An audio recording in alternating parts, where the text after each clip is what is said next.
The total number of molecules with zero dipole movement. Basically non polar आपको molecules बताने इसमें, है ना। तो देखिए CH4 है, ये तो सबसे बेसिक है। CH4 का आप वी नो कि टेट्राहेड्रल शेप में सारे सेम होते हैं, ठीक है। तो ये एक दूसरे को बैलेंस आउट कर देते हैं, करेक्ट। जैसे अगर एक को ऊपर वाला H मानो तो नीचे के 3 बैलेंस आउट करके ये कैंसिल आउट कर देते हैं ना।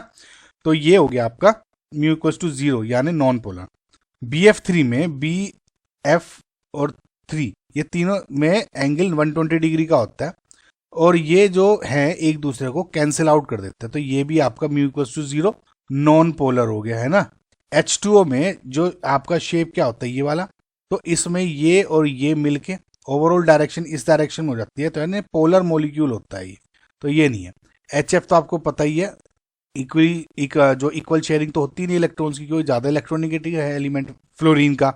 तो ये भी नॉन पोलर हो गया, है ना। ये भी पोलर हो गया। अमोनिया भी सेम वही, देखो आप NH3 है और इसमें जो ये ओवरऑल जो पोलैरिटी इस डायरेक्शन में है।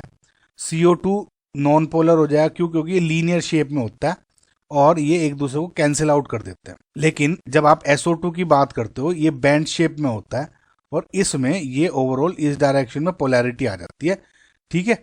तो ये हो गया नॉन पोलर आपका और ये हो गया आपका पोलर। समझ में आएगा? इस जो आपको टोटल जीरो डाइपोल मूवमेंट वाले आपको पता करने थे, यानी 1, 2 एंड 3। सो इसका मतलब जो है आपका 3 इज योर फाइनल आंसर।